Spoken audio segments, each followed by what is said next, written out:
बहुत बहुत धन्यवाद आदरणीय संचालक महोदय। सर्वप्रथम कौड़ा के सागर तथागत भगवान गौतम बुद्ध जी,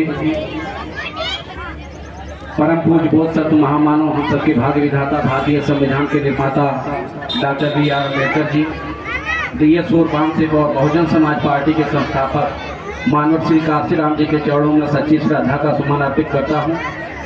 उत्तर प्रदेश जैसे विशाल प्रदेश की 4 बार रही मुख्यमंत्री, हम सबके नेता, हम सबकी गार्जियन आदरणीय बहन जी के दीर्घायु होने की कामना करता हूँ।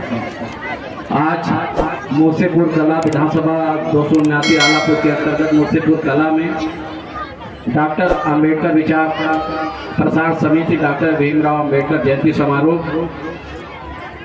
जिनके अध्यक्ष आदरणीय जयप्रकाश जी, उपाध्यक्ष आदरणीय सुरेंद्र कुमार जी, कोषाध्यक्ष ब्रिजमोहन जी और समस्त साथियों का मैं हार्दिक दिल से स्वागत वंदन अभिनंदन करता हूँ।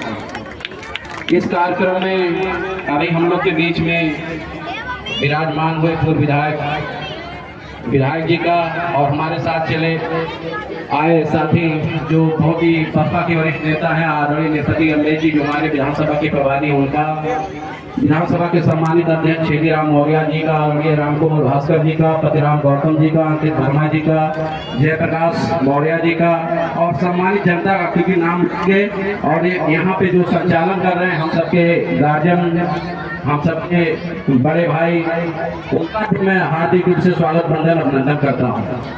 आज जिन महापुरुष की जयंती हम लोग मनाने का काम कर रहे हैं, जन्म तो 14 अप्रैल को हुआ था, पर जयंती मनाने का काम आज 24 तारीख को क्यों किया जा रहा, क्योंकि ये पूरा माह हम सबके मसीहा बाबा डॉक्टर भीमराव अम्बेडकर जी के नाम से जाने जाना लगा है। यहाँ अपने इंडिया में ही नहीं, पूरे विश्व में बाबा साहब को बहुत ही, जो उनकी विद्वानता था, जो उनकी महान सोच थी, उस विचार को आज पूरे देश के लोग के साथ साथ पूरे विश्व में बाबा साहब की जयंती मनाई जा रही है।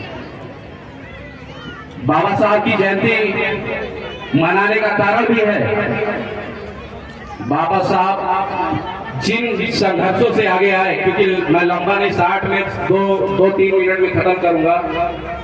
बाबा साहब जिन संघर्षों को झेलते हुए आगे बढ़े, बहुत से रोड़े उनकी जिंदगी में आए, उनकी कहानी पढ़ते तो आंसू आ जाता है, पर उन्होंने कभी अपने आप को होपलेस नहीं हुए, हिम्मत नहीं हारे, और ना कभी उनके मन में एक चीज आई कि मेरे साथ जो गलत कर रहे हैं मैं उनके साथ गलत करूं। ये पीला बाबा साहब की जो कहानी आप सब याद हो, अब तो टीवी सीरियल के माध्यम से भी होने लगा, वो भी काट छाट के दिखाया जाता है, पढ़ते हैं तो आंसू आता है, उनकी कहानी को जानते हैं, जाना जाता है तो आंसू आता है।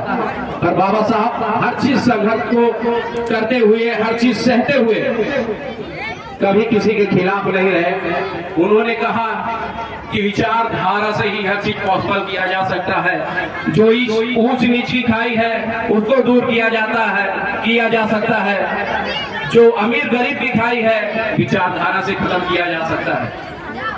और बाबा साहब ने तथागत गौतम बुद्ध जी से प्रेरित होकर समता समानता की बात कही है। बाबा साहब कभी किसी जात धर्म के खिलाफ नहीं रहे हैं। संविधान जब उन्होंने लिखा, संविधान में कोई भी जात धर्म के लोग ये कहते कि हमारे खिलाफ लिखा गया है, यहाँ तक कि वो लोग भी नहीं कह सकते जिन लोग बाबा साहब को अपमानित करते थे, बेइज्जत करते थे। और बाबा साहब के संघर्ष को हम सबकी नेता आदरणीय बहन जी पूरी ईमानदारी से समझते हुए बाबा साहब के विचार को आगे लेके चलने का काम कर रही हैं, क्योंकि बाबा साहब समतामूलक समाज की स्थापना चाहते थे। समतामूलक समाज की स्थापना का सीधा मतलब है सभी जात धर्म के लोगों को एक साथ लेके चलने का, किसी के साथ भेदभाव नहीं होने का। इसी को कैसा, इसी विचार को अगर हम लोग आगे ले जाने का काम कर रहे हैं। आज जिस तरीके से देश में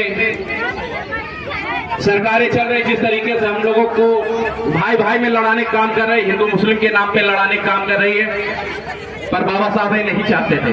बाबा साहब चाहते थे सभी जात धर्म के लोग एक साथ आगे आए। हर जात धर्म में गलत आदमी होता उनका विरोध होना चाहिए, बल्कि जात और धर्म का विरोध नहीं होना चाहिए। और हर गरीब परिवार में, हर जात धर्म के गरीब परिवार में शिक्षा, चिकित्सा, रोजगार का जो मूलभूत सुविधा होता है वो आसानी से उपलब्ध होना चाहिए।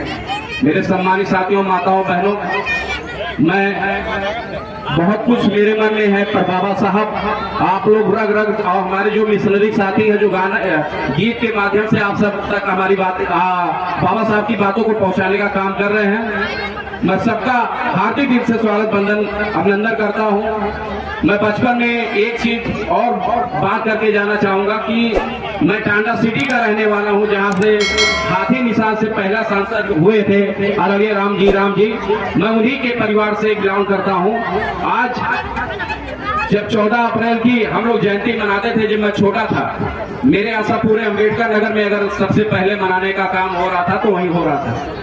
जब मैं छोटा था तो देखता था कि हम लोग जब मनाते थे तो बहुत लोग हम लोगों के खिलाफ होते थे, बहुत मजा लेते थे कि ये लोग क्या कर रहे हैं। वो जो चीज बोलते थे वो मैं बोल नहीं सकता इस मंच के माध्यम से, पर हम लोगों ने भी हिम्मत नहीं हारा और लगातार बाबा साहब की जयंती को मनाने का काम करते रहे। आज भी हमारे बड़े पिताजी उसके शोषित समाज परिषद के अध्यक्ष हैं और मजबूती से आज भी टांडा शहर में करीब 100-200 विवान हर साल निकालने का काम होता है। मैं आप लोगों को बहुत बहुत धन्यवाद देता हूँ। ये हमारी नेता की सोच थी कि बाबा साहब के विचार गांव-गांव तक पहुँचे, बाबा साहब को मानने वाले हर समाज के लोग हों।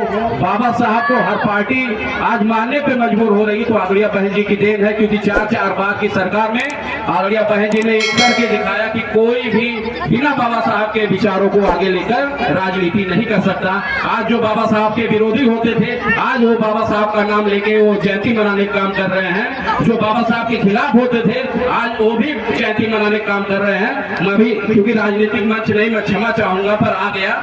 मैं आप सभी माताओं, बहनों और नौजवान साथियों का हार्दिक दिल से स्वागत बंदन अभिनंदन करते हुए मैं अपनी बातों को विराम करता हूँ। जय भीम, जय भारत।